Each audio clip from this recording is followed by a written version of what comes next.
¿Quién es, quién es Alexandra? Pues Alexandra, para los que no la conozcan, es cofundadora y vicepresidenta de la marca 8Sleep.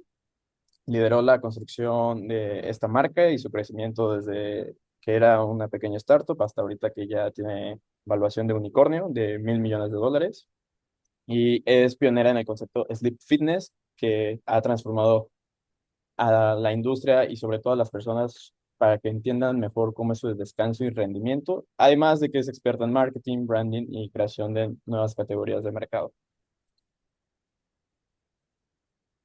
Bueno, Alexander, me gustaría empezar con este statement, que es que la tecnología ya no solo optimiza nuestro rendimiento, sino también como que está redefiniendo cómo vivimos, que creo que es algo que hemos estado viendo una tendencia a la alta desde que salió el primer reloj inteligente y ahorita que ya tenemos pulseras sin pantallas, anillos que constantemente están midiendo y recopilando datos de nuestro cuerpo. Y ahora ustedes con el Pod 5 que no necesitas de una pantalla ni usarlo, simplemente es llegar a dormir.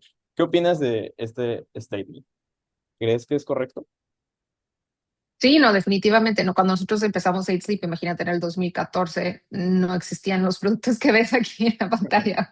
El pod lo lanzamos en el 2019, entonces era un mercado completamente diferente. Apple ni siquiera estaba en el mercado, o sea, los wearables era realmente Fitbit, que después Google compró, estaba una empresa que se llama Jawbone, que se fue a bancarrota, pero era otro mundo y eso fue hace 12 años, pero ha cambiado muchísimo y creo que son dos factores importantes. Uno es la tecnología en sí, la aplicación de sensores de manera más innovativa. Muchos de los productos que ves en pantalla utilizan sensores que ya existían, o sea, nadie está desarrollando sensores eh, que sean de patentados o que sean alguna cosa única, sino que lo interesante es cómo se están juntando diferentes sensores y aplicando de una manera nueva para un uso del consumidor. Muchos de estos sensores se utilizaban en situaciones, por ejemplo, en hospitales o en equipo médico. Entonces, eso es una, y aunado obviamente ahora en los últimos años a la inteligencia artificial que facilita el desarrollo de algoritmos, lo cual hace que el grado de precisión, de medición de lo que está haciendo estos productos pues, sea más alto. Y la otra es que definitivamente después de la pandemia, el mundo se enfocó muchísimo más en el cuidado de la salud y el bienestar. Entonces, eso le dio a todas las empresas como nosotros, el sí, pero también muchas de las demás que operan en el mundo de salud y de wellness, pues un boom, porque toda la gente alrededor del mundo, nosotros vendemos en 35 países y a donde vamos en el mundo es impresionante ver que todos estamos enfocados en lo mismo, todos quieren vivir mejor, de manera más saludable, y pues eso te da una oportunidad como startup de realmente crear un negocio. Sí, más ahora que empiezan a salir más creadores de contenido wellness, como en el caso de Brian Johnson y su documental de Netflix de que no quiere morir, de que quiere ser una persona que quiere vivir más de 100 años. Ahora, ¿cómo se construye algo que nunca existió? O sea, tenemos referentes muy puntuales, sobre todo en el caso de la tecnología con Steve Jobs, en el caso de la moda con Phil Knight de Nike. ¿Cómo tú, Alexandra, junto con Mateo, tu esposo, tu cofundador, cómo es que llegaron a esa realización de hay que hacer algo que nunca ha existido? Bueno, parte siempre de un problema, ¿no? Creo que tienes que explorar lo que a ti te crea curiosidad, o es un problema personal o que tú has vivido, que alguien cerca de ti ha vivido. Y yo creo que todos los emprendimientos comienzan así. Es como tratar de resolver algún problema o estás sí, persiguiendo algo que te da curiosidad y que quieres investigar y quieres aprender más y encuentras algún problema y lo buscas resolver. Creo que es la forma más sencilla de pensar. O sea, no partes pensando, vamos a inventar algo que nunca ha existido. No, porque todo tiene un referente en realidad. Todo lo que construyes tiene ya algún otro punto de partida. Incluso para nosotros, pues las camas existían, nosotros decidimos agregar tecnología a una cama, ¿no? Siempre vas a tener una referencia, pero lo que sí es nuevo es cuando te das cuenta que hay muchos problemas en el mundo con los que interactuamos todos los días como seres humanos que nadie ha resolvido Y todas esas son oportunidades para construir una solución y de ahí pues se puede construir un negocio. Excelente. Sí, es algo como que, sobre todo aquí en un ambiente más académico, en la escuela como que lo vivimos día a día y como que no, no llegamos a considerar la idea de que podemos hacer un cambio. Tipo, he escuchado muchas veces, ay, ojalá existiera tal cosa, tal cosa, tal cosa. Y como que ese ímpetu de, un momento, o sea, puedo hacerlo. O sea, tengo las herramientas, ahorita con AI se me facilita tanto, ya no hay tanta deuda técnica, entonces yo creo que es algo que motiva mucho, sobre todo ver personas como tú y otros emprendedores, cómo es que lograron borrar esa barrera del y sí, sí para hacerlo. Y ahora, Eh, Alexandra, este, los mercados no siempre existen, o sea, hay que crearlos. ¿Cómo se dieron cuenta dentro de Sleep que querían resolver el problema de mejorar el sueño de las personas? Como decías, vas por la vida y dices, ay, quisiera que esto no, que no fuera un problema o quisiera que esto existiera, ¿no? Y a Mateo le pasó lo mismo. Que como comentas, Mateo es mi cofundador, pero también es mi esposo. Y él tenía algunos años batallando con su sueño y se dio cuenta que no había realmente nadie enfocado en resolver el problema de ayudar a las personas a dormir mejor. O sea, había en el sector como negocio de lo que nos venden como productos para dormir, pues había colchones, pero un colchón no hace nada para tu sueño, es una superficie sobre la que duermes. Había fármacos, pero los fármacos no son buenos, no te dan sueño verdadero. Y en ese momento había algunos dispositivos para medir el sueño. O sea, una empresa como Fitbit apenas comenzaban a hacer medición del sueño en el 2014. Pero ninguna de esas empresas estaba enfocada en resolver el problema. O sea, para ellos su misión no es ayudarte a dormir mejor. Y eso es con lo que él se obsesionó. Y creo que esa es una parte importante para todos de considerar que no solo basta con identificar cuáles problemas existen y cuáles problemas se podrían convertir en un negocio, sino que te tiene que apasionar. O sea, nosotros llevamos haciendo esto 12 años y no se vuelve más fácil conforme avanza el tiempo. En cambio, crece la empresa y los problemas son mucho más grandes y son cuestiones más complicadas de manejar. Entonces te tiene que apasionar muchísimo. O sea, tiene que ser un problema que no nada más es porque, ay, está fácil y se puede hacer mucho dinero, sino que es algo que realmente sientes como un llamado a pasar por lo menos 10 años de tu vida trabajando arduamente para resolverlo y traer algo mejor al mundo enfocado en ese problema en específico. Y justamente creo que aquí dentro del grupo nos resuena mucho la parte de la pasión, porque al final de cuentas es un grupo estudiantil, no nos pagan por estar, o sea, llegamos, hacemos nuestra tarea, justo ahorita te comentaba en el inicio, estamos en semana de exámenes y aquí estamos varios. Entonces, yo creo que eso sí es algo que nos vamos a llevar mucho, el tema de la pasión, pero sobre todo, aquí también nos dicen en el grupo, es que, ay, ¿cómo lo hacemos para fondearnos, siendo grupo estudiantil? ¿Ustedes cuál fue su primera señal de que, ok, estoy siguiendo mi pasión, pero sé que puedo llegar a vivir de esto y no necesariamente hacerlo como un hobby? Ujú. ¿Cómo identificaron esas? Bueno, ahí entran muchas cuestiones. Creo que lo primero que diría es que hay sí he visto yo al paso de los años rodeándome de tantos emprendedores en Silicon Valley que hay una cuestión de mindset o de estado mental en cómo piensas y abordas las situaciones de la vida. Y, y yo estaba en el mismo lugar que ustedes, probablemente porque imagínate que yo estaba en la carrera de comunicación, o sea, yo no estaba haciendo nada con tecnología. Eh, yo fui al TEC con una beca del talento académico, o sea, a mí el TEC me cubría el 90% de mi carrera, o sea, mis papás no tenían dinero para nada. Yo me gradué, mi hermano me prestó $100 y me fui a vivir a Nueva York con un trabajo que me pagaba como $30,000 al año, que era como nada, o sea, era terrible para vivir en Nueva York, pero creo que la mentalidad es lo primero. La mentalidad es lo primero que todos, especialmente cuando estás joven y puedes moldear más tu cerebro y cómo tus emociones, que tienes que enfocar muchísimo en construir una mentalidad muy positiva y en convertir todo lo que parecen obstáculos en oportunidades. Y lo digo no como algo que suena súper cliché, o sea, por eso les platico cuál era mi background, porque realmente sea, yo venía con nada. Pero para mí siempre ha sido, ok, pues a mí nadie me puede fondear o a mí nadie me puede pagar la carrera o a mí nadie me puede ayudar a mudarme. Pues es una oportunidad para resolver.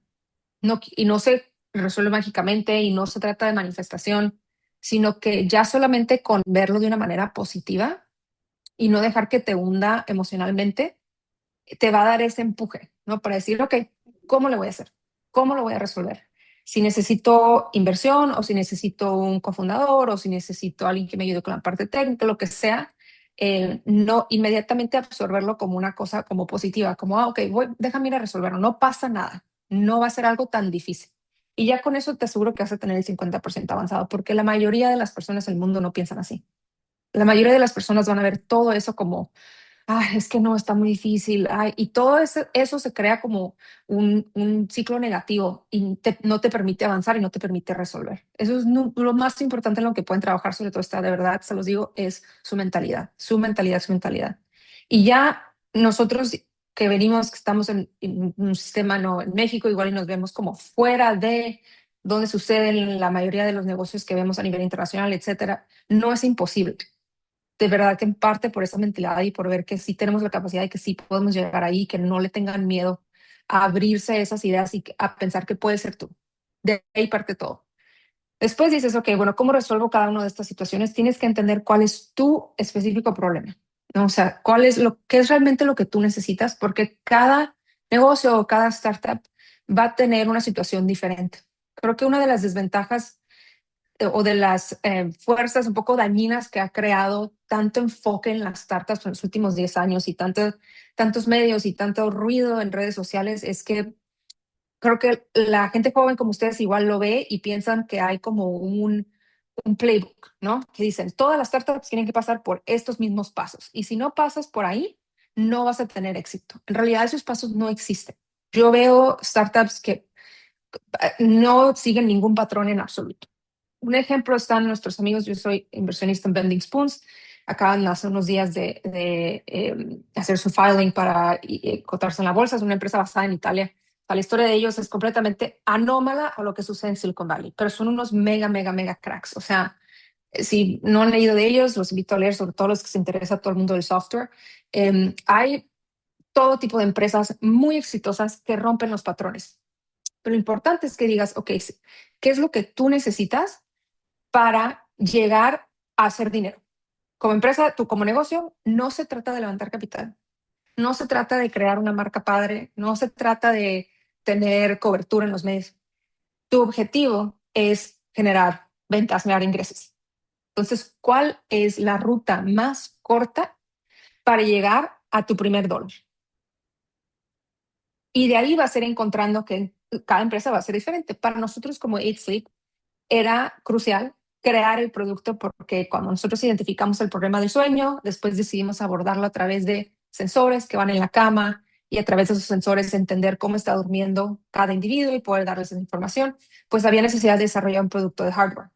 Para desarrollar un producto de hardware, pues necesitas más capital que solamente si estás haciendo una aplicación móvil, ¿no? Que en los early 2000s era súper popular. Entonces nos requirió levantar capital.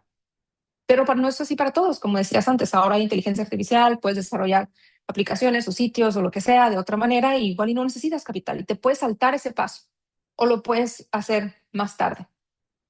Entonces sí empezar a ver como cuál es el primer paso a resolver para llegar a demostrar que puedes ganar tu primer dólar. Excelente. Muchas gracias, Alexandra. Nos va a servir mucho ese cambio de mentalidad porque yo creo que como lo pudiste haber visto, tú que analices más la parte del sueño, yo creo que si empezamos a descuidar nuestra salud física, como que eso también influye mucho en la mental, ¿no? Por ejemplo, nosotros siendo universitarios se nos super hace fácil voy a hacer un all-nighter, me voy a tomar 3 cafés y porque tengo 3 exámenes, etc, etc, etc. Y al final de cuentas, ni aprendiste ni descansaste. Entonces, ¿cómo es que ese ambiente que describes que es de alto rendimiento, cómo tratas de encontrar el balance para cuidarte tanto mentalmente y físicamente? para no romperte? Eh, Bueno, lo primero es que tienes que aceptar que no puedes tener todo en la vida al mismo tiempo. O sea, no existe el tenerlo todo, todo, todo en balance al mismo tiempo. Y yo sí creo que cuando estás en tu juventud hay que darlo todo. O sea, sí no te voy a decir que, ay, que no trabajes duro y que duermas tus 8 horas. Cuando estás joven, puedes con todo. Esa es la parte maravillosa de la vida en tus 20. Hay que darlo todo, hay que trabajar súper duro, porque eso sí les prometo que el trabajo arduo en tus 20 y elegir correctamente en qué estás invirtiendo tu tiempo va a traer resultados en tus 30, en tus 40. De verdad, o sea, vale la pena y a veces veo muchas personas talentosas y con oportunidades en sus 20 y que dicen, ay, no, es que quiero más work-life balance y dices, estás en tus 20, hay que darlo todo. Y si la vida te está dando esas oportunidades de poder tener un buen trabajo, de poder crear tus sueños, construir tu empresa, lo que sea, entonces hay que darlo todo en tus 20 para que después en tus 35, en tus 40 no tengas que trabajar tan duro como lo estás haciendo antes, ¿no? Sí vale la pena. Entonces, hay que trabajar duro y sobre todo cuando estás en la escuela, aprovechar que tienes muchísima energía, estás rodeado de otras personas como tú y eso te va a empujar a seguir adelante y a probar más cosas. Pero al mismo tiempo hay que poner atención en qué estás pasando tu tiempo. O sea, no porque tengas toda esta energía y porque igual y puedes darlo más y puedas tener más como estos all-nighters, vas a estar haciendo todo. Ya tienes que comenzar a encontrar qué es realmente lo que a ti te interesa y cuáles son las actividades y las relaciones y las cosas que te van a llevar a construir la vida que quieres construir, ¿no? Pasar el tiempo en esas cosas, porque si no, pues también te vas a encontrar en tus 30 y decir, ¿qué hice, no? ¿Qué hice con los últimos 10 años de mi vida? Y tampoco se trata de eso. Entonces, ir como darlo todo, pero muy, muy enfocado. Y conforme vayas descubriendo lo que te gusta, lo que no te gusta, pues por eliminación también se vale. O sea, probar, ir eliminando para ir acercándote más hacia la vida que tú quieres construir. Eventualmente vas encontrando más balance. O sea, sí creo que llega un punto que todos tengo 36 años y pues ya llega un punto en el que dices, ya te sientes diferente, o sea, ya sí sientes la necesidad obviamente de cuidarte de diferente manera, ya no te puedes desvelar todas las noches, ya tomar una copa de vino te da, te sientes horrible el día siguiente, entonces eso va a pasar, pero no es algo por lo que te tienes que preocupar a la edad que tiene la mayoría de ustedes. Creo que ahorita el enfoque es más como encontrar realmente la dirección hacia la que quieres llevar tu vida y darlo todo para construir. Y justo eso que dices de dirección, aquí tenemos el ejemplo de tres empresas de base tecnológica que si de por sí solo la tecnología explica qué haces, yo creo que el, el branding, la forma en cómo cuentas, cómo haces esas cosas, es lo que realmente importa. O sea, por ejemplo, Duolingo, facilitar el aprendizaje de diferentes idiomas a muchas personas, Apple como referente en computadoras, en celulares, ahora en wearables, accesorios, Notion como un software más de gestión. ¿Cómo, qué tan difícil es, Alexandra, hacer un buen branding para que la tecnología respalde la historia que nos estás contando? Bueno, no es difícil, pero la mayoría de nosotros nos bloqueamos porque nos contamos historias que es lo que creemos que el mundo quiere escuchar. No somos auténticos con decir, es que esta es nuestra misión o esto es lo que estamos tratando de resolver y esta es la manera en la que queremos hacer y te guste o no, esto soy. Y yo siempre platico el branding como si fuera una persona. O sea, si tú eres un individuo y no eres auténtico en cómo te muestras con los demás, si no entiendes quién eres, si no puedes articular tu historia de vida de una manera clara y concisa, pues va a ser más difícil que otras personas a tu alrededor conecten contigo, que te entiendan, que sepan realmente quién eres, que les caigas bien, pero al mismo tiempo no tienes que conectar con todos, no le tienes que creer bien a todos, o sea, el mundo no es así. Y lo mismo es para las empresas. Es exactamente lo mismo. El error es que la mayoría de nosotros pensamos que queremos construir una marca que le guste a todo el mundo y que sea un fit para todos los compradores del mundo. Y nosotros cometimos ese error muchos años al inicio de Aidsley. porque dijimos, bueno, todos duermen, ¿no? Todos en el mundo duermen, todos los humanos duermen, entonces vamos a construir una marca que sea súper vainilla, o sea, que a todos les gusta el lado de vainilla, ok, vamos a hacerlo vainilla. Y en realidad no, o sea, igual nosotros queríamos hacer menta, porque a nosotros nos gusta la menta. Pues eventualmente nos dieron tres cachetadas de despiértense, porque si sigues en ese rumbo, no vas a valer por nada. O sea, si eres vainilla, pues te pierdes porque no tienes un punto de vista. El branding realmente lo que es una historia, y una historia es un punto de vista. ¿Qué es lo que tú quieres ver en el mundo? Y cuéntame la historia de cómo lo vas a hacer. Y la importancia del branding no solamente es para las empresas que son como para el consumidor, ¿no? O sea, que hacen algo para el consumidor individual, sino que toda organización, ¿no? O sea, ustedes como Vantex son un ejemplo, pero toda organización, todo individuo, todos necesitan tener claro esa historia. O sea, ¿quién eres? ¿Qué estás construyendo? ¿Hacia dónde vas? ¿Qué es lo que quieres? ¿Cuál es tu perspectiva del mundo? ¿Cómo se va a ver el mundo si tu producto llega a ser realidad? ¿No? ¿Cómo va a ser diferente el mundo cuando toda la gente en el mundo duerma en un eight sleep? ¿No? O sea, ahí es donde empiezas a entender que el branding es una historia y la historia la necesitas incluso antes de que empieces a vender un producto, porque la necesitas si vas a levantar capital, la necesitas si vas a convencer a alguien que se una a tu equipo para trabajar. O sea, la historia es muy, muy importante. Es algo que tienes que atesorar y crear y refinar con el tiempo, porque de ahí parte todo lo que haces como organización. Absolutamente todo. A quién contratas, qué productos creas, de quién quieres levantar capital, en qué mercados quieres entrar, etcétera, etcétera. Y justo me recuerda a una entrevista que tuviste hace un par de meses, que mencionabas que tuviste de mentora a Andy de empresas de misión y de producto. Ahí, por ejemplo, estas tres yo las veo más como empresas enfocadas en la misión. ¿Cómo sería el branding para empresas que van más hacia el producto, en hacer lo mejor que hacen? Es lo mismo, o sea, los conceptos de branding son lo mismo. Lo único diferente es que a qué le das prioridad. O sea, dentro de esa historia que tú tienes y de la historia que te cuentas a ti mismo y que le cuentas a tu equipo, es solamente el enfoque es diferente. Por ejemplo, Dyson es una empresa enfocada en producto. Apple es una empresa enfocada en misión, es una empresa mission driven y Dyson es una empresa product driven, ¿no?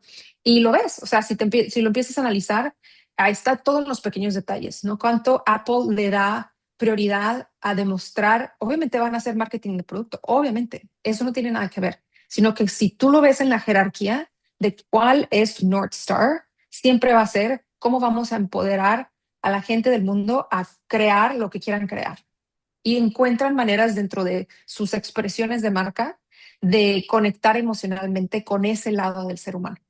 Mientras que Dyson es completamente utilitario. O sea, tenemos el producto, este es el producto que te va a ayudar a aspirar tu casa o a secarte el cabello. Ellos nunca te van a hacer ese marketing como emocional, ¿no? De que aquí está la ama de casa aspirando o aquí está la muchacha haciéndose los rulos con el air wrap. No, no les importa. Y está bien. O sea, eso es lo otro importante que hay que entender, que no hay una que sea buena o mala. Es encontrar cuál es tu DNA como marca es un proceso muy personal. Por eso la importancia de ser auténtico y de hacer esa reflexión desde adentro y no solamente como decir, ay, todos quieren ser como Apple. No se vale. No, no, no imites quién eres realmente tú. Y creo que como las empresas que muestras aquí, ¿no? O sea, Duolingo es un caso perfecto, que el ser diferentes y ser de esta manera hasta un poco como con este humor muy característico que tienen, les ha permitido ser muy exitosos. Ya había muchísimos productos similares en el mercado, pero ¿cuántos podemos nombrar? O sea, Duolingo by far es el que más domina la conversación porque se atrevieron a ser diferentes. Excelente. Sí, justo eso como lo que decías de la autenticidad y sobre todo ya cuando sabes por qué lo haces, qué historia quieres contar, que te ayude a respaldar lo que quieres hacer como empresa. ¿Cómo es, ya teniendo esos factores muy importantes, que es lo que te va a marcar tu visión a largo plazo? Lo decía Brian Tracy, el fundador de Gymshark, yo quiero hacer que mi marca dure 100 años. Con esa idea, ¿cómo es aplicar para Y Combinator? Que Y Combinator, para a lo mejor las personas que no sepan qué es la aceleradora más influyente del mundo. porcentaje de aceptación es menor que el de Harvard. De ahí salió el CEO de ChatGPT, de OpenAI, Sam Altman. De ahí salió Airbnb, de ahí salió Docker, Dropbox, etc, etc, etc. ¿Cómo es el proceso para, sobre todo, aplicar y vivir de, número uno, el ambiente de alto rendimiento que ofrece esta aceleradora? Bueno, aplicar es fácil, todos pueden aplicar. La Ujú. aplicación está pública, de hecho los invito siempre al que tenga cualquier idea de una startup que apliquen, que hagan ese ejercicio porque es un ejercicio que te hace reflexionar. Si no puedes contestar ciertas preguntas, dices, ¿por qué no puedo contestar esto? ¿No? O sea, ¿qué me falta? ¿Qué es lo que no he entendido? ¿En qué no he reflexionado? Entonces, nosotros de hecho aplicamos 2 veces, nos rechazaron y nos aceptaron la tercera vez. Entonces, yo soy súper... eh, eh, apoyo muchísimo la idea de que apliquen siempre. Aplica 10 veces si tienes que aplicar, pero si les interesa eso y si creen que su startup puede ser un buen fit, sí se los recomiendo muchísimo. Eh, pues sí, como dices, Y Combinator es una organización muy particular, eh, sobre todo porque tienes ese conocimiento que se pasa de persona en persona, o sea, tienes como mentores dentro de Y Combinator que se encargan de guiar a las startups de cada grupo, o sea, tienen ahora creo que ya hacen como 4 grupos al año, en mis tiempos hacían 2, y te van guiando para llegar al siguiente punto de inflexión, que es lo que te contaba, ¿no? O sea, cada startup tiene que entender cuál es el punto, la ruta más rápida para llegar a ese primer dólar. Pero a veces cuando entras a Y Combinator, algunas startups ya están generando ingresos, otras no, igual están súper temprano, no tienen ni siquiera un prototipo. Entonces todas están en un momento diferente y ellos te ayudan a identificar cuál va a ser ese milestone al que tienes que llegar para lo que se llama Demo Day, que es al final de ese como trimestre o bimestre que más o menos dura el programa. Vas a presentarte enfrente de los angel investors y seed investors más top del mundo. Entonces tienes que tener algo que demostrar. ¿Qué es lo que hiciste en los 2 últimos 2, 3 meses? Y qué números has demostrado a los que puedes llegar como empresa, ya sea producto, engagement, ventas, etcétera. Y eso es, creo que lo más valioso de Y Combinator es que los conceptos que aprendes en esos 2, 3 meses te los llevas para el resto de tu vida como emprendedor, porque ya, o sea, nosotros, imagínate la escala que estamos, construimos ya como operadores, o sea, ya no somos como founders, sino que ya es un ejecutivo de una empresa y ya estás operando una empresa mundial, pero utilizas esos mismos conceptos base, o sea, es lo mismo, es exactamente lo mismo. Y esa es la idea de Y Combinator, es como una escuela, pero una escuela súper acelerada, Ujú. donde no te vas a sentar a las clases aburridas, sino que vas aprendiendo con la práctica y vas aprendiendo también de las personas a tu alrededor. ¿Cuál ha sido el aprendizaje que más te ha marcado, sobre todo al inicio de Eat Sleep? ¿Cuál crees que ha sido el antes y el después a una enseñanza muy presente que Hay te... dos muy importantes. Creo que una que aprendimos en Y Combinator, que es muy importante cuando construyes tu equipo, que no contrates de más. Creo que hay cuestiones a veces cuando estás construyendo una startup que piensas que tener el equipo de trabajo más grande significa que tienes más éxito, ¿no? Y te vas como comparando con tus peers. Es lo más normal, ¿no? O sea, un emprendedor es como un atleta, eres competitivo, pero si te enfocas en esas métricas que le llaman vanity metrics, ¿no? O sea, son puras cosas, cuestión de vanidad, que no cuentan para nada. Te vas a enfocar en las cosas erróneas. Pero el problema de una startup es que lo que más te hace falta es capital. Entonces, si tú empiezas a contratar mucha gente, pues te vas a gastar todo el capital y te vas a morir antes como empresa. No puedes. Tienes que tratar de conservar capital en tiempo más largo posible para llegar al siguiente punto de inflexión que te permita levantar más capital o que te permita generar mayor ventas, etcétera. Entonces, eso nos quedó muy presente. Es una de en las últimas charlas que tuvimos en Y Combinator que nos dijo Michael Seibel, que es uno de los fundadores de Twitch. Y dijo, no, o sea, contrata hasta que ya estés literal de que sangrando, o sea, que ya no puedas más, entonces y vas y contratas a una persona para hacer trabajo. Y eso lo aplicamos nosotros hasta ahora. O sea, nosotros de 8 somos un equipo muy chico para el tamaño de la empresa, pero eso nos ha permitido que en los últimos 5 años, mientras todas las startups contratan y recortan gente a izquierda y derecha todos los días, nosotros no. O sea, de mantenernos con el equipo súper bien, no tener que hacer recortes, o sea, tener una mejor planificación en cuanto al personal, que también ayuda muchísimo a la moral y a la cultura, ¿no? Dentro de la empresa, que la gente no se sienta como que todos los días les pueden decir que los van a cortar en su trabajo, como ves ahora que hacen todas, ¿no?, las empresas grandes en tech. Um, lo otro, que es más algo que aprendimos después de Y Combinator, es la importancia de crear nuestro propio mercado. O sea, lo que estamos platicando antes de la creación de ese posicionamiento en el mercado, de crear nuestra propia categoría, no vino hasta mucho después. Nosotros los primeros 4 años de Eight Sleep estábamos completamente perdidos. Entonces, eso fue un parteaguas muy grande para nosotros enfocarnos, y no nos habíamos dado cuenta que esa parte podría tener un efecto tan importante en el éxito dentro de, o sea, cómo posicionarnos enfrente del consumidor, y que realmente iba a hacer una diferencia. Excelente. Muchas gracias, Alexandra. Yo creo que parte de, sobre todo, de estar ahí, ver, posicionarte, entender otros conceptos, darle otro enfoque, otra perspectiva de lo que vas haciendo, lo que vas a hacer. Yo creo que existen muy pocas mujeres que son fundadoras de empresas de tecnología. Ahorita solo se me viene a la mente la fundadora de Canva, no recuerdo bien su nombre ahorita, pero Melanie Perkins. Melanie Perkins. Muchas gracias. ¿Tú cómo ha sido tu experiencia siendo fundadora en este ecosistema tecnológico? Sobre todo que no tienes un background tech, eres comunicóloga. Sí.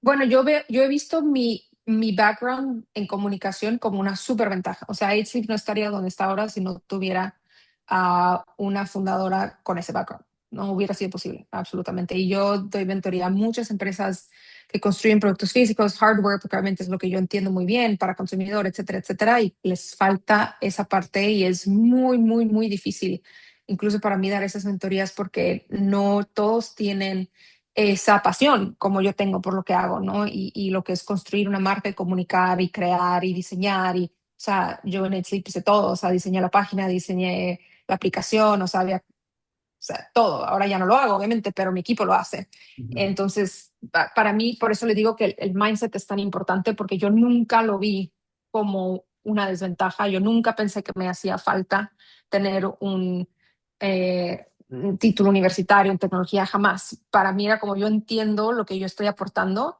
y obviamente mi trabajo es demostrar que esto puede contribuir y darle una ventaja importante a éxito. Y creo que lo mismo para mí ha sido mi experiencia como mujer. O sea, yo veo la ventaja de tener una perspectiva diferente, y que las cosas, incluso que yo puedo ver como tendencias en el mundo, que puedo consumir en redes sociales, que puedo entender sobre cómo funciona eh, el sueño para las mujeres en las diferentes fases de la vida, etcétera, etcétera, pues es algo que igual mis cofundadores no entienden porque son hombres, ¿no? Pero nunca lo he visto, ni he sentido, ni he tenido experiencias negativas al respecto. Para mí siempre ha sido una ventaja muy, muy grande. Creo que ese ha sido también un poco de suerte de rodearme de las personas correctas, tanto en nuestro equipo interno como de nuestros inversionistas, donde nunca he tenido una experiencia negativa. En cambio, ha sido como algo que se aprecia.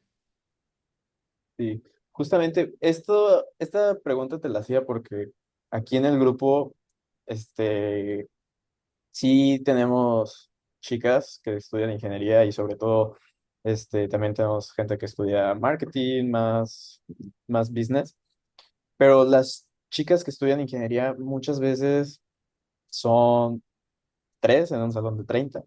Entonces pueden llegar a sentirse como que enfrentarse en situaciones sesgadas, como que no, no ven que ellas tienen una ventaja por pensar diferente, sobre todo lo que decías de tener una perspectiva más general para tus clientes, como, ¿qué consejos les podrías dar a las chicas del grupo que muchas veces se llegan a sentir arraigadas por ser las únicas tres en su mujer, en su salón, que diga, o incluso las únicas 10 en toda su generación? Bueno, creo que no se enfoquen en que son las únicas 3 o 10. De ahí parte todo. O sea, yo por mucho tiempo fui la única mujer en nuestro equipo ejecutivo.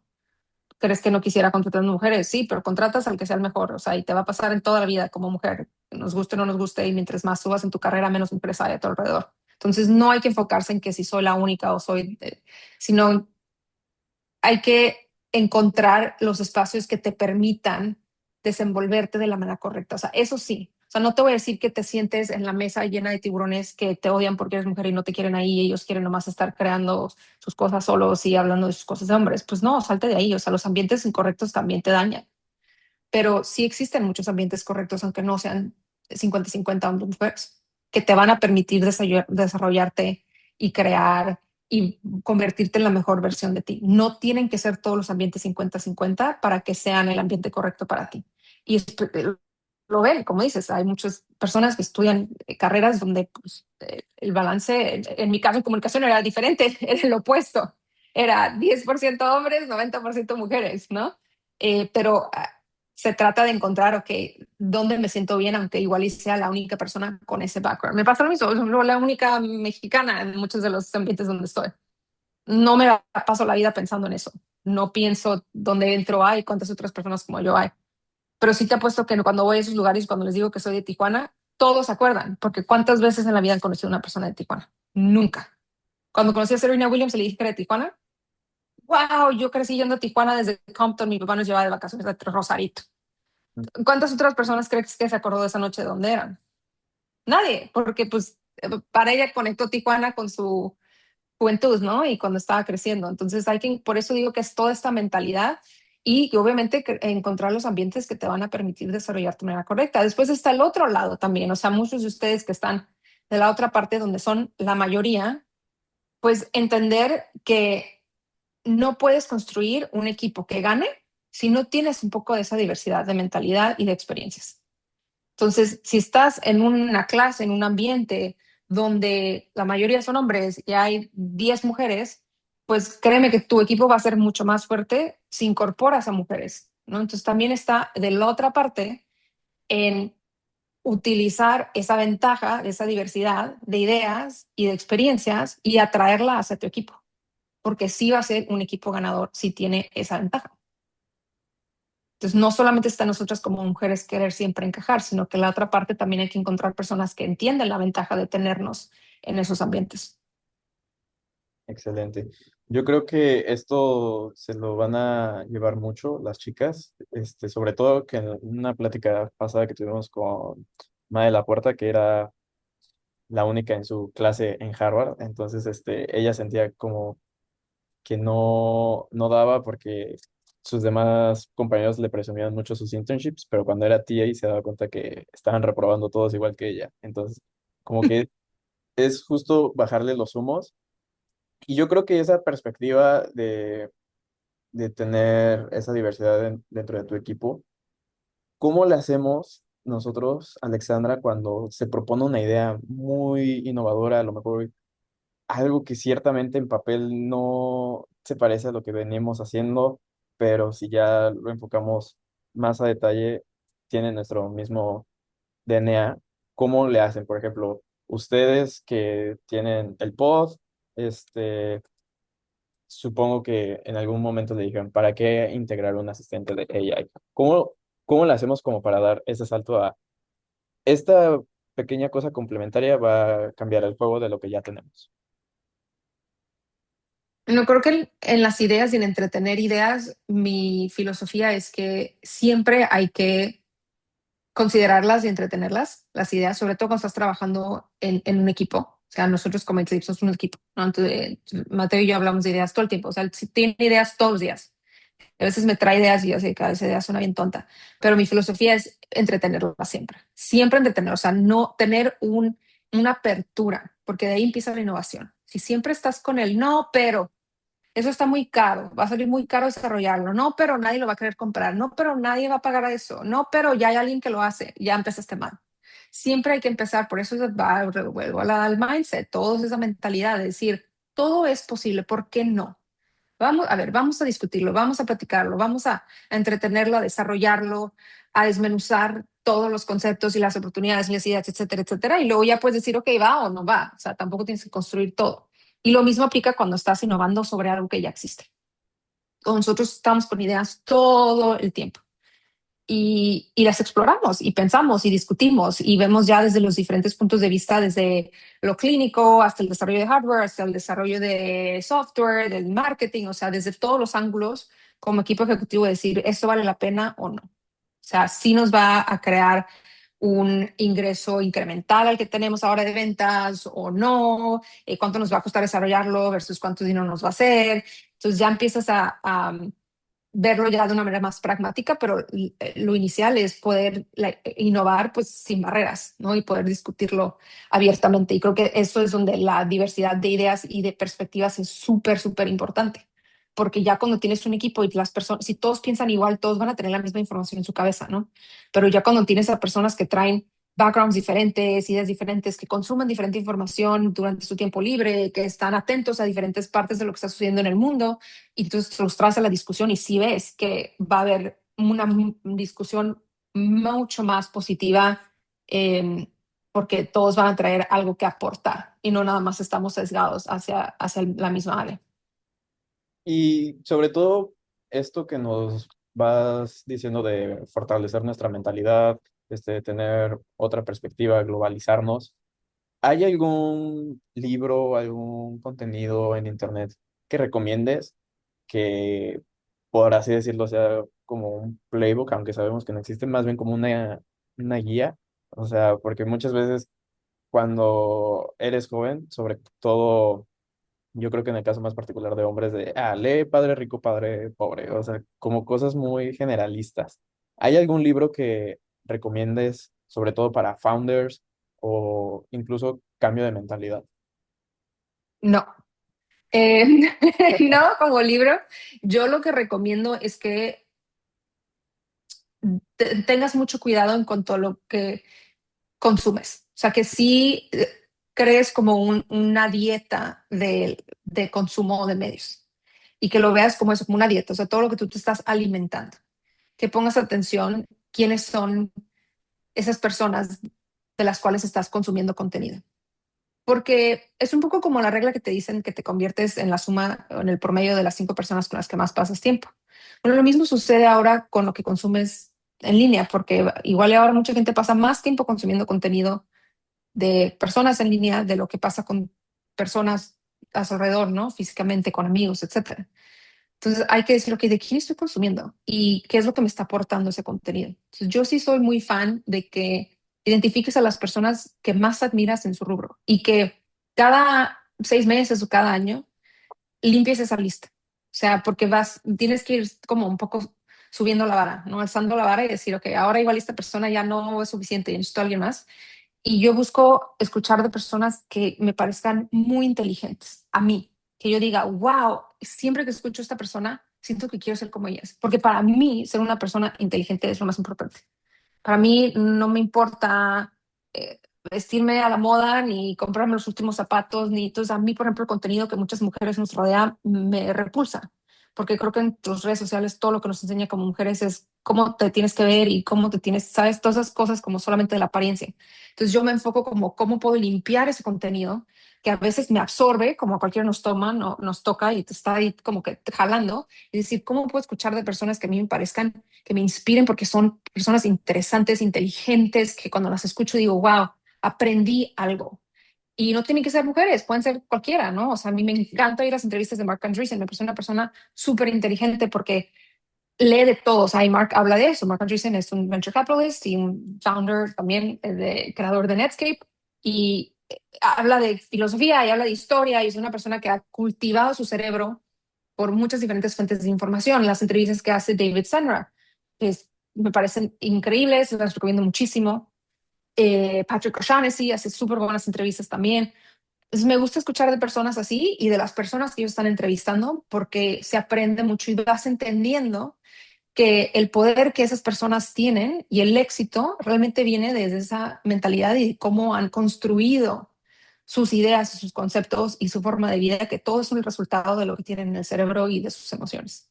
Entonces les recomiendo mucho eso, o sea, pongan atención de quién escuchan, con quién están como conectando, de quién están absorbiendo y con el tiempo se van a ir dando cuenta con los años que entre más absorban conocimientos de otro nivel de personas, ustedes se van a convertir en un reflejo de ellas.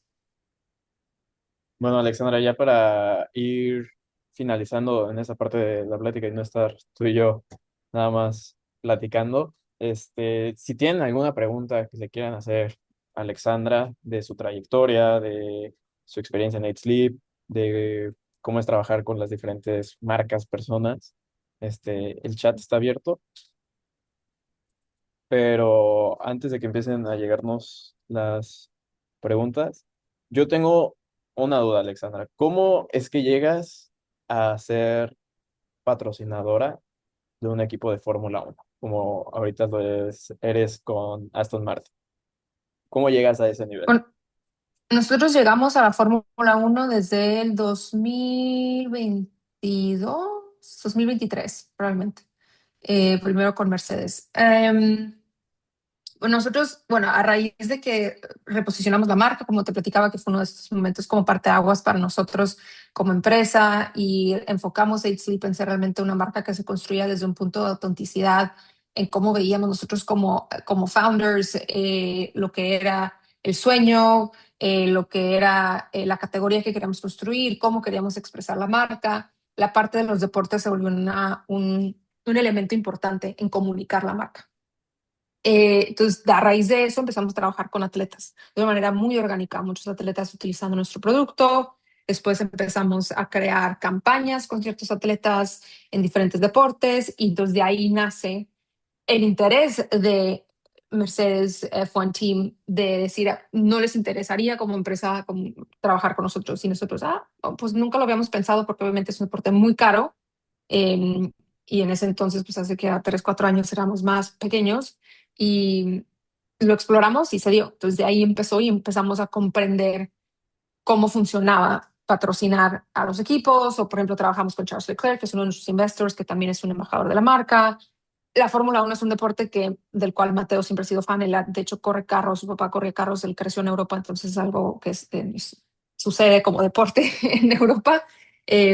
Y entonces fue como muy natural, es como era un súper fan. Nuestro otro socio, Max, que es nuestro sitio, también es súper fan de la Fórmula 1, también es italiano. Entonces, pues se dio, era como, of course, que quieres entrar a la Fórmula 1, o sea, es como nuestro deporte favorito. Ya, ya. Aquí me mandan por privado. ¿Qué tanto influye que Mateo, tu esposo, haya sido tu cofundador y cómo crees que hubiera cambiado si hubiera sido una persona diferente? Bueno, yo veo muchas startups que comienzan con parejas y yo lo veo siempre como una ventaja. O sea, para nosotros siempre ha sido una ventaja. Siempre decimos que probablemente nos seguiríamos casados y no estuviéramos trabajando en esto juntos porque te consume completamente un negocio de cualquier tamaño. O sea, desde un restaurante hasta una multinacional te consume toda la vida. Y a nosotros nos ha dado esa oportunidad de crear algo juntos, viajamos el mundo juntos, hacemos todo, o sea, entendemos perfectamente por lo que estamos pasando. Él es mi jefe en la empresa, obviamente él es el CEO, Ujú. pero hay una relación muy clara en cuanto a qué es trabajo y qué son cuestiones personales. Entonces yo sí lo veo como una ventaja. No es para todos, no es para todas las parejas y sí requiere de una madurez emocional de ambas partes, de una gran comunicación, de una apertura también, porque el ego es lo que más interviene en las relaciones interpersonales de cualquier tipo. Entonces, imagínate en una relación donde una persona es tu jefe o tu jefa y luego también en tu casa, pues se puede llegar a como transmitir un poco ese tipo de relación, ¿no? Y hay que entender cómo manejar todo eso y cómo comunicar y cómo poner límites. Pero si funciona para la pareja, creo que sí puede ser muy ventajoso. Y aquí nos pregunta Raúl González, este, Alexandra, ¿siempre supiste que te gustaría ser empresaria o no consideras el trabajar en la industria para tener una estabilidad. Claro que no, obviamente no. O sea, yo estudié comunicación, imagínate si pensaba que iba a ser empresaria. Yo quería trabajar, yo quería ser ¿cómo se llama? Secretaria de comunicación del presidente de México. Y luego yo nací en Estados Unidos, yo crecí en Tijuana, entonces de la frontera. Y luego me di cuenta que no podía tener ese puesto porque no soy nacida en México. Entonces dije, pues pivot, o sea, me voy a ir a trabajar a Estados Unidos en política. Ya creo que ahora estoy muy... em, Fuera de ese no, mundo. no tan enganchada con la política, pero era súper, súper, o sea, seguía todo. O sea, a mí se me dio Aid Sleep por razones de la vida, no era algo que yo pensaba en absoluto. O sea, yo crecí con un papá que él tenía una mediana empresa que él creó de la nada y que perdió después, años después, entonces fue una situación muy difícil como familia. Y pues yo creo que lo vi un poco y de cierta manera no, cuando se me presentó la oportunidad a mí, no me dio tanto miedo porque yo vi por lo que yo había pasado a mi familia, de tener a no tener nada. Entonces yo pensé, pues si lo resolvimos y me pasa lo mismo, pues lo resuelvo también, ¿sabes? Como que me dio un poco de ese empuje de decir, pues no pasa nada, o sea, en la vida, a final de cuentas, se resuelve. Creo que es una característica que tenemos mucho como mexicanos también, como ese como sentimiento de que lo vamos a resolver, va a salir adelante, Dios proveerá, ¿no? Y todas estas cosas que nos decimos que yo las veo como un gran pro porque sí siento que es algo que me ayudó a tomar decisión de una manera muy fácil, de decir, ok, pues va, y cuando estás joven es más fácil tomar esas decisiones porque no tienes tantas responsabilidades. Y se dio y dije, bueno, ¿qué es lo peor que puede pasar? O sea, que falle y tenga que ir a encontrar otro trabajo. De todas formas, no es como que iba empezando mi carrera, no es como que ganaba todo el dineral del mundo que estaba dejando sobre la mesa. Sí. Y aquí nos pregunta Mariano Resendiz, ¿cuáles fueron algunos de los mayores desafíos al transformar la idea de AidSleep en un producto físico, al fabricarse, venderse o escalarse globalmente ahora que estás en 36 países? Bueno, todos de esos es difícil. O sea, imagínate crear el producto. Nosotros nunca habíamos creado un producto físico, no sé qué estábamos pensando. Eh, estábamos completamente ilusos, inventando algo que no sabíamos ni cómo íbamos a manufacturar. Mateo y Max se mudaron a China después de que terminamos Y Combinator, como por 3 meses. Yo me quedé en Nueva York y yo tenía que seguir vendiendo. Habíamos hecho un crowdfunding y ellos tenían que encontrar, literal, así cómo encuentras la manera de crear este producto. O sea, teníamos idea de cómo funcionaba eso. Entonces, cada uno de esos pasos fue un gran, gran, gran reto. Creo que lo más difícil definitivamente es escalar ventas. Sí, es lo más complicado, es el paso en el que la mayoría de las empresas fracasan. Es un arte y combinado con ciencia, pero sí tiene una gran parte que es arte. Creo que ahí es donde entra la marca, el storytelling, entender conceptos de cultura, entender cómo conectar con la gente, entender cuáles son esas tendencias, entender cómo comunicar. Em, no es solamente ir y poner $100 detrás de unos ads en Facebook. Em, y nosotros hemos hecho todos los errores del mundo en tratar de encontrar product market fit, en tratar de escalar ventas, o sea, aprendes todo, pero sí es la parte más complicada. Y ya una vez que la entiendes, aprecias de otra manera el trabajo que conlleva crear las empresas que llegan pues, a ciertos niveles de ventas y que los mantienen cada año, porque sí es complicado. Excelente. Y aquí nos hacen llegar otra pregunta. Es, ¿cuál es la principal diferencia entre un embajador de marca, ya sea atleta, como nos decía Charles Leclerc, o un fundador de una empresa como lo es Mark Zuckerberg, que posteó en Twitter que usaba un pod? Sí, a un embajador le pagas por utilizar su nombre y su imagen. Y a las otras personas no les pagamos. Y ¿cómo les explico? Nosotros tenemos la lista de VIPs que duermen en nuestro producto es amplia, vasta y muy profunda y muy interesante, pero la mayoría de esas personas no lo han platicado públicamente, entonces nosotros no lo podemos decir. Entonces hay una distinción donde decimos, ok, hay personas que son súper VIP, súper famosas, pero es secreto porque una cuestión de, aunque sabemos, porque nos piden el producto, o sea, no es como que nada más lo compran, sino que hay una relación con ellos, con su publicista, etcétera, pero no se puede decir. Ujú. Otros que como Mark Zuckerberg, quien nosotros teníamos años sabiéndolo, pero un día él lo dijo, o Elon Musk, entonces podemos utilizar eso porque ya se puso en público. Y luego están las personas que parte del dinero que hacen es vendiendo su imagen. Y entonces, si quieres utilizar su imagen diciendo que utilizan tu producto, pues hay que pagarles por su nombre y su imagen. Excelente. Y aquí nos dejan otra. ¿Qué consejo le darías a alguien que va empezando su carrera y no sabe en qué enfocarse y definir sus prioridades? Uy, hay un artículo, un blog post muy bueno de Paul Graham, que es el fundador de Y Combinator, que habla de esto. No me acuerdo cómo se titula, pero si lo buscas probablemente lo vas a encontrar. Pero habla justamente de esto y él habla de perseguir tus curiosidades. ¿Qué es lo que te da curiosidad? ¿Qué es lo que te engancha? ¿Qué son los temas en los que podrías pasar horas estudiándolos y leyendo al respecto? Y vete por ahí. Vete por ahí porque al explorar esas curiosidades vas a ir encontrando cómo eso se puede transformar en una carrera. O sea, de todo se puede hacer dinero hoy en día. Entonces, no te enfoques nada más en lo que ves a nivel superficial y en lo que parece como muy dogmático y lo que todos están haciendo. El mundo es muy interesante ahora. Puedes hacer dinero de muchas maneras y no hay que enfocarse en como cuál es esa carrera que me va a dejar ganar más, sino qué es lo que a mí realmente me gusta. Y sé que suena súper cliché, pero se los puedo asegurar que es la única manera, porque no quieres encontrarte en la vida a los 40 años diciendo, ¿qué hice? ¿Qué hice con 20 años de mi vida y ni siquiera me gusta lo que hago?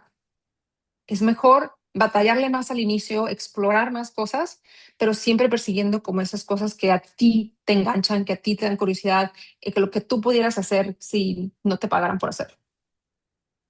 Excelente. Y creo que son todas las preguntas que tenemos por aquí. Este, nuevamente, Alexandra, al equipo de Eat Sleep, muchas gracias por brindarnos este espacio, tu tiempo, de contarnos más de la experiencia que es fundar una empresa, participar en Y Combinator. Lo más importante que nos llevamos todos, yo creo que es el tener una fortaleza de carácter que te ayude a construir algo. Y aquí les dejamos todas las redes, tanto de Sleep como de Alexandra, la de Bantec. Les recordamos, nosotros somos un grupo estudiantil que aquí en Monterrey, en México, hacemos cosas padrísimas. Tenemos un coche autónomo que da recorridos dentro de la escuela. Tenemos un show de drones, un submarino, un barco. Entonces, si quieren conocer más sobre la tecnología que hacemos, no nos hemos graduado la mayoría, o sea, nuestro age gap es de 19 20 años. Entonces, si quieren checar más o menos lo que hacemos, ahí están nuestras redes de Alexandra, ahí también. Y Alexandra, ya para finalizar, este, ¿cómo ves el futuro de Sleep en los próximos 5 años? Crecimiento, en todos los aspectos. Es mi palabra del año, scale. Eh, Llegar a más personas, llegar a más países, introducir más productos, más soluciones para ayudar a la gente a dormir mejor. O sea, todo es scale, scale, scale, de escalar nuestro impacto, ¿no? Es como medimos nuestro éxito. Y muy emocionante, o sea, me emociona pensar en continuar en este camino después de 12 años, todavía me gusta hacer lo que hago y creo que gran parte de eso también es las personas con las que lo hago, mi equipo que me inspira, que me empuja, que me da satisfacción también ver cómo se desarrollan y cómo crecen y las cosas que hacemos siendo un equipo pequeño, pero que se siente como que vas remando contra corriente y eso es lo que te da más energía, ¿no? Crear cosas de la nada, que como dicen ustedes lo hacen, ¿no? En Dante, que es muy padre tener personas que como tú y que trabajan duro como tú y que van creando sus sueños día a día. Mm. Justo antes, ya, ahora sí la última pregunta, igual la pregunta de Raúl González. ¿Planean salir a IPO? Si es confidencial, entendemos. Es nuestro plan eventualmente, sí. Ok, entonces ahí estaremos listos para comprar un par de shares. Y de nuevo, Alexandra, muchas gracias por tu tiempo. Les deseamos bonito miércoles a todos los que se conectaron. Y nada, esta plática la vamos a subir a nuestro canal de YouTube, para que puedan revivirla, a lo mejor hacer anotaciones de algo que se les llegó a escapar por ahí, etc. Alexandra, ¿quieres dar un mensaje de despedida? No, gracias a todos por el tiempo y sí, espero que les sirva, aunque sea un mensaje por ahí que les inspire a hacer lo que quieran hacer de su vida. Qué padre quedaría yo por estar en donde están ustedes, regresar al tiempo, como dicen, el que es joven es rico. Ujú. Entonces, aprovechen los años de juventud, son muy padres, son muy emocionantes. Pensar que tienes toda la vida por delante, de verdad que sí la tienen. Entonces, no dejen que nada les apague ese entusiasmo. Muchas gracias, Alexandra.